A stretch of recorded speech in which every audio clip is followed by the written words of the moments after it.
새해가 되면 많은 분들이 이런 질문을 스스로에게 던지곤 합니다. 올해는 일이 좀 잘 될까? 건강은 괜찮을까? 우리 가정은 평안할까?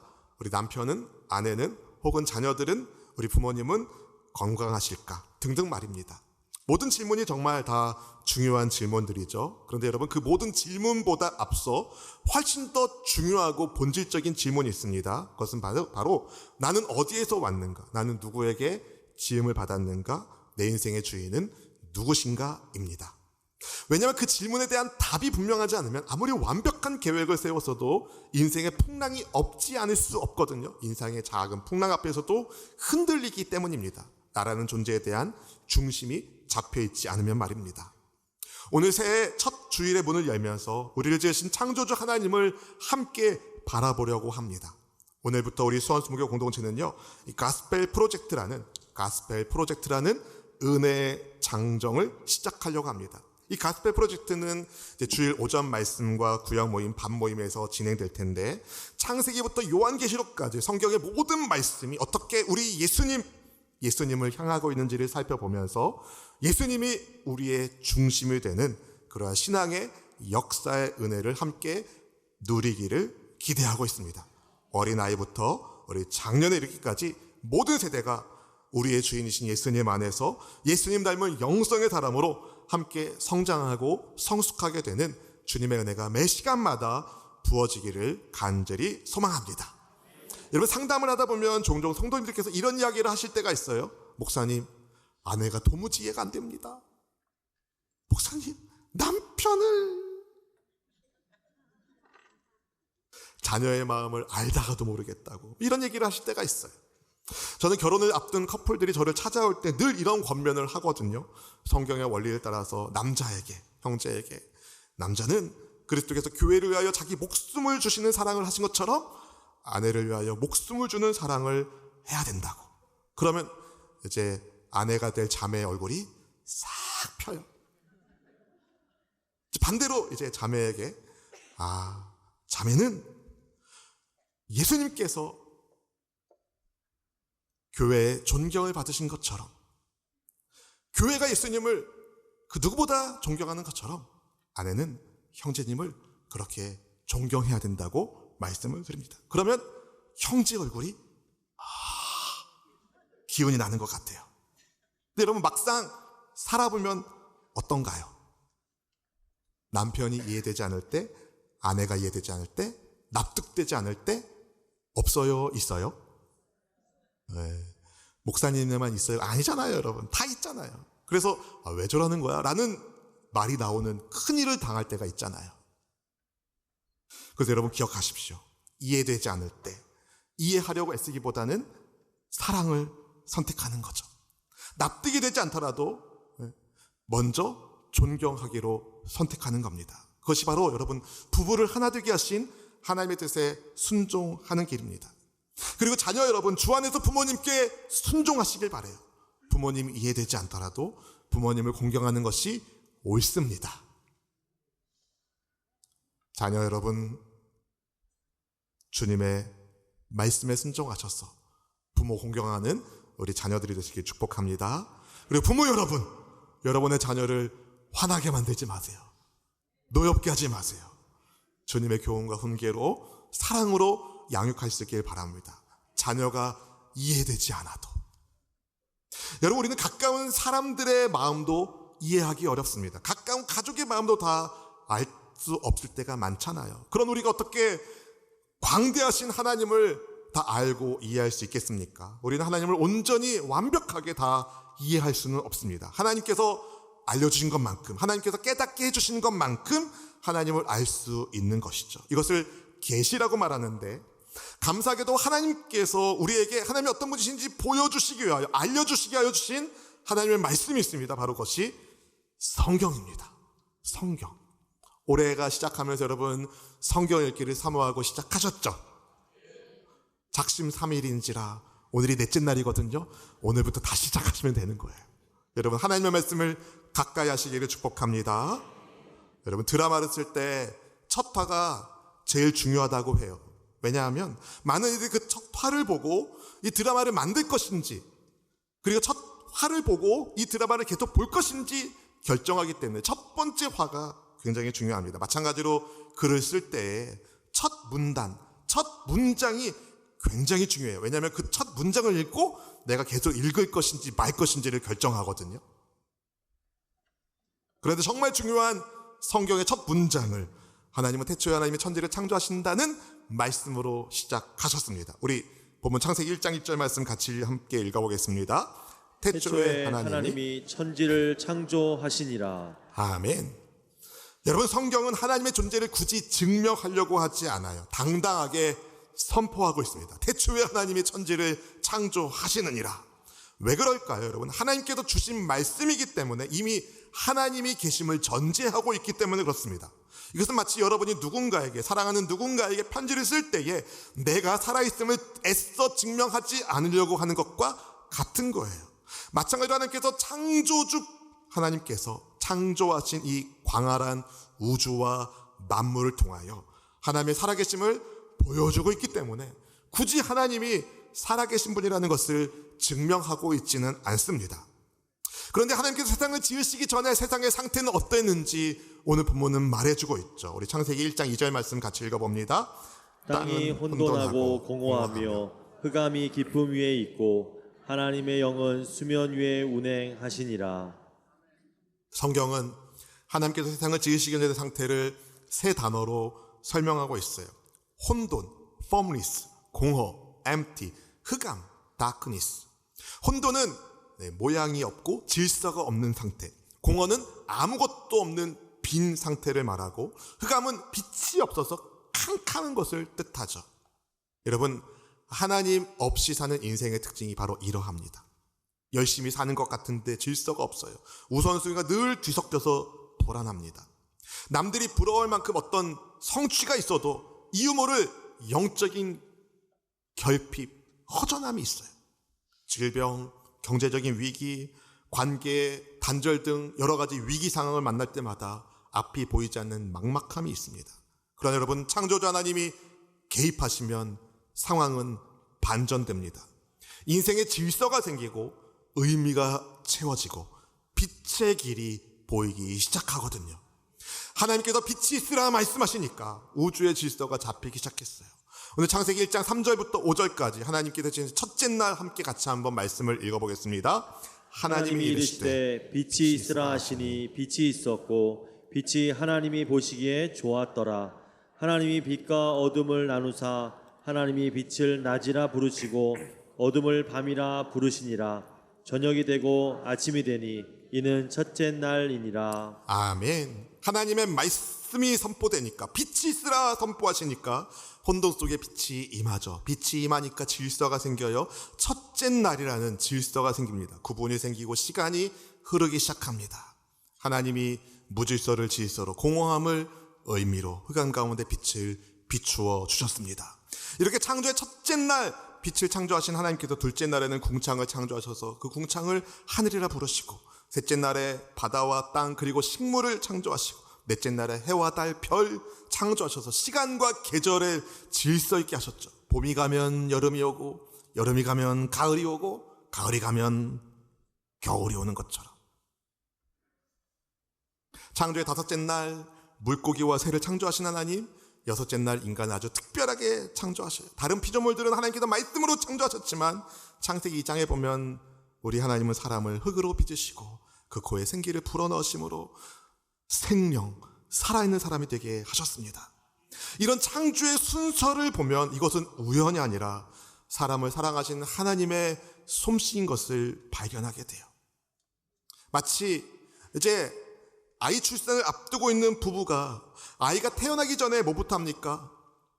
아이가 누울 침대, 아이 옷, 아이 용품 준비하잖아요.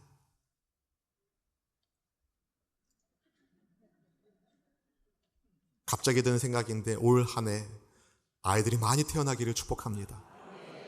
그래도 올해 크리스마스 성탄절에는 올해 태어난 아기들 데리고 나가서 선물도 주고, 할렐루야, 그런 일을 하면 좋겠습니다. 아무튼 여러분, 아이가 태어날 것을 예상하면 아이가 살 만한 공간을 부모님들은 다 준비해 놓습니다. 마찬가지죠. 하나님이 그러셨어요. 사람이 숨 쉴 수 있는 공기, 먹을 수 있는 음식, 쉬고 누릴 수 있는 공간을 다 마련한 다음에 사람을 창조하셨어요. 그럼 여러분 2026년 한 해 여러분 무엇을 먹을까 입을까 염려하지 마십시오. 하나님 우리를 사랑하시는 분, 우리의 필요를 채워주시는 공급자 하나님이십니다. 여러분 우리는 우연히 이 땅에 던져진 존재가 아니에요. 엄마 아빠가 실수해서 태어난 사람이 아니에요. 여러분 나는 우리 형까지만 낳고 난 안 낳으려고 했는데 부모님 실수해서 태어난 거야. 그런 말 하지도 마세요. 여러분 실수로 태어난 존재는 없어요. 하나님께서 여러분을 사랑하셔서 하나님의 계획 가운데 이 땅에 보내셔 주신 것입니다. 우리는 사랑받는 하나님의 자녀인 줄로 믿습니다. 하나님의 섬세한 계획과 사랑 가운데 빚어진 작품 중에 작품이 누구다? 나다. 나라고 하기가 조금 그러면은 당신입니다. 하나님이 주신 걸작품. 우리 축복하겠습니다. 당신은 하나님이 주신 걸작품입니다. 여러분 하나님께서 주신 피조물은요 그 자체로 하나님의 영광을 드러내고 하나님의 솜씨를 나타내요. 시편 19편 1절 말씀은 이렇게 말씀합니다. 하늘이 하나님의 영광을 선포하고 궁창이 그의 손으로 하신 일을 나타내는도다. 여러분 하나님께서 주신 하늘과 달과 별을 본 다윗이 이런 노래를 지어 불렀어요. 주님이 지으신 이 모든 것이 사람을 위해서 나를 위하여 지으신 것이구나.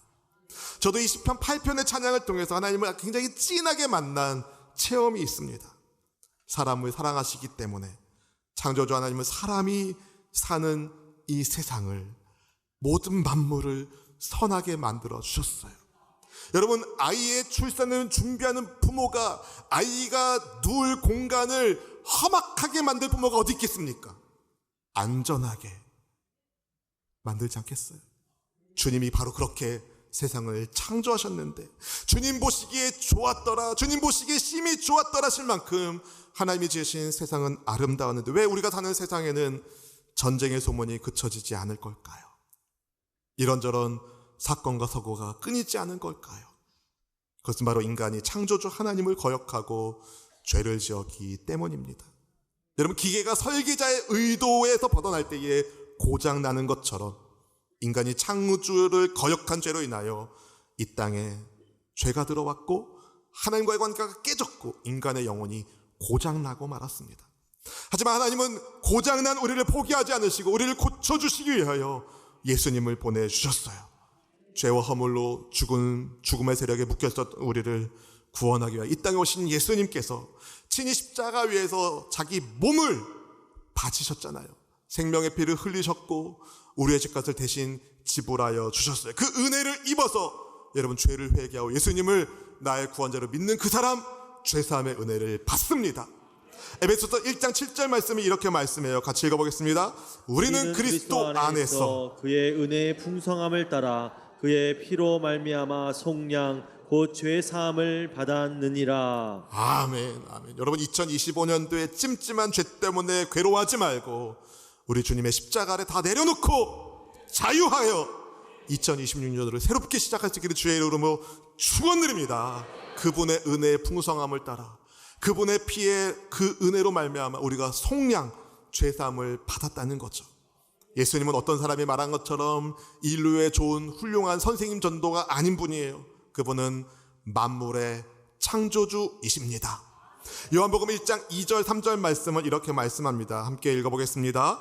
그가 태초에 하나님과 함께 계셨고 만물이 그로 말미암아 지은 바 되었으니 지은 것이 하나도 그가 없이 된 것이 없느니라. 아멘. 방금 읽은 이 말씀은 여러분 전통적으로 사도 요한이 기록했다고 전해지는 요한복음 말씀이잖아요. 사도 요한은 예수님과 함께 동고동락하면서 살았던 예수님의 12제자 가운데 한 사람, 그 중에서도 예수님의 십자가 죽음을 가장 십자가 앞에서 보았던 사람이고 예수님의 부활을 가장 가까이에서 목격한 증인, 그가 사도 요한인데 그가 요한복음 말씀을 기록하면서 고백한 신앙, 예수님 없이 창조된 것은 없다.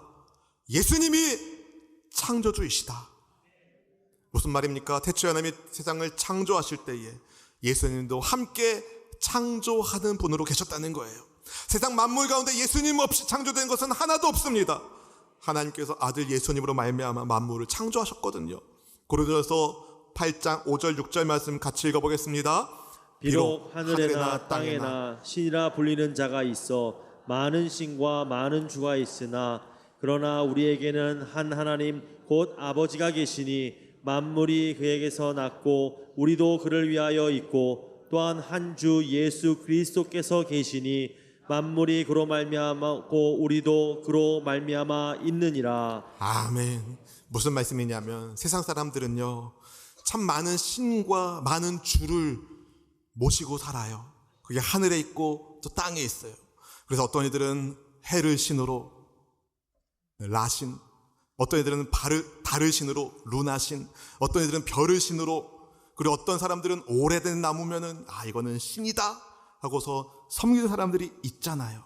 여러분, 해나 달이나 별이나 나무나 이 모든 것들은 다 하나님이 지으신 피조물이지 절대로 신일 수가 없다는 거예요. 우리에게는 유일하신 한 분 하나님 아버지가 계시고 만물을 존재하게 하시는 주 예수님 그리스도가 계실 뿐이죠. 사람을 창조하신 하나님께서 그 어떤 존재보다 여러분 사람의 문제를 해결할 수 있는 전능하신 분이신 줄로 믿으시기를 바랍니다. 자동차왕 헨리 포드의 일화예요. 그의 공장에 있는 거대한 발전기가 멈췄어요. 수많은 전기 전문가들이 찾아왔지만 문제를 해결하지 못했어요. 그때 당시 최고의 전문가로 알려졌던 찰스 스테인매츠라는 사람이 그 기계를 고치려고 왔어요. 며칠 동안 기계를 가만히 관찰하는 거예요. 소리를 들어보는 거예요. 그러더니 어느 날 분필로 특정 부위에 선을 긋더니 이곳에 코일을 다시 감으라고 지시하는 거예요. 거기에 그래도 코일을 감으니까 기계가 돌아가는 거예요. 고쳐진 거죠. 나중에 포드한테 청구서를 보냈는데 1만 달러를 보낸 거예요. 포드가 이거 너무 비싸다 해가지고 세부 명세서를 좀 달라 했더니 이렇게 보냈대요.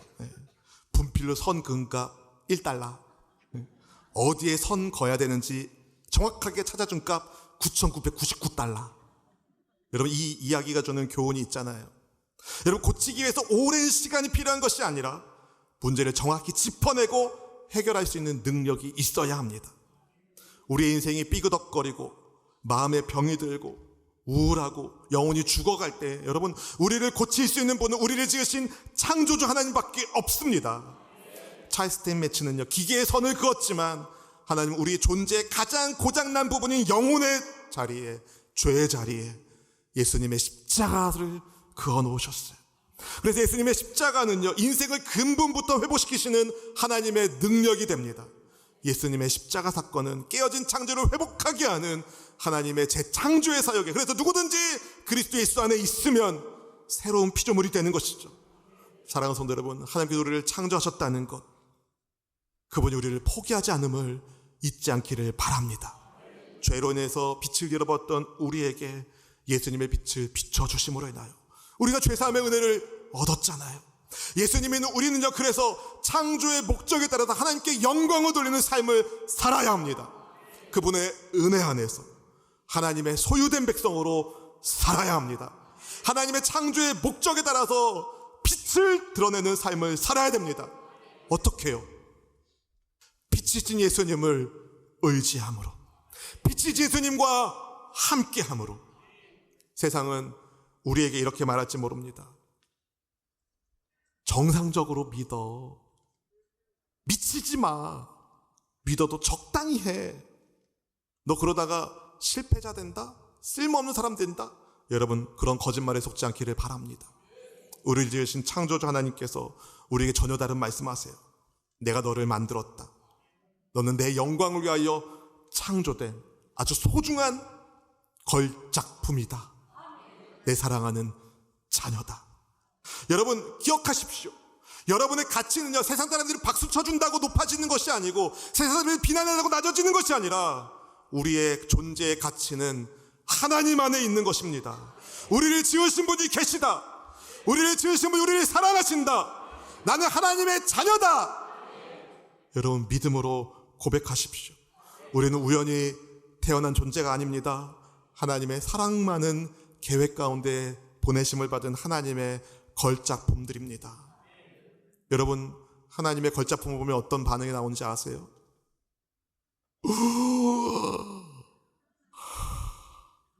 여러분, 아름다운 자연을 보면서 와 할 때가 있잖아요. 없어요? 여러분, 주님이 여러분을 보면서 와, 내 사랑하는 아들이구나, 내 사랑하는 딸이구나, 그렇게 말씀해 주시는데 왜 여러분 스스로가 나는 못났다고, 나는 어리석다고 왜 낙심하십니까? 여러분의 존재의 가치는 하나님 안에 있습니다. 2026년 꿈을 가지고 시작했지만 여러분, 살다 보면 이런 일 저런 일, 요런 일 그런 일 다 있잖아요. 우리 경험적으로 알잖아요. 우리 앞에 혼돈과 공허와 흑암 같은 현실이 앞에 있을지 모르잖아요. 그러나 여러분, 두려워하지 마십시오. 만물의 근원이신 하나님이 우리와 함께 하시고, 만물을 새롭게 하신 예수님 우리를 붙잡고 계시고, 하나님의 창조의 능력이신 성령 하나님께서 여러분을 위로하고 힘을 더하여 주십니다. 우리가 할 것은 그분을 믿는 거예요. 창조자님께 내 삶을 맡기는 거예요. 내 생각으로 이해되지 않아도 나를 지으신 그분의 선하심, 그분의 완전하심을 믿고 따를 수 있기를 원합니다. 다시 말씀드립니다. 세상을 비추는 참빛 예수님께 꼭 붙어 있기를 바랍니다. 가지가 나무에 붙어 있을 때에 생명의 역사 가운데 쓰임받는 것처럼 우리가 생명의 빛이신 예수님께 붙어 있을 때에 우리의 삶이 빛나는 삶이 된다는 거예요. 그 빛을 품고 세상으로 나아갈 때에 흑암 같은 세상에서 하나님의 생명의 빛이 비춰질 것이고, 어두운 곳에 소망의 빛이 임할 것이고, 하나님의 영광이 드러나게 될 것입니다.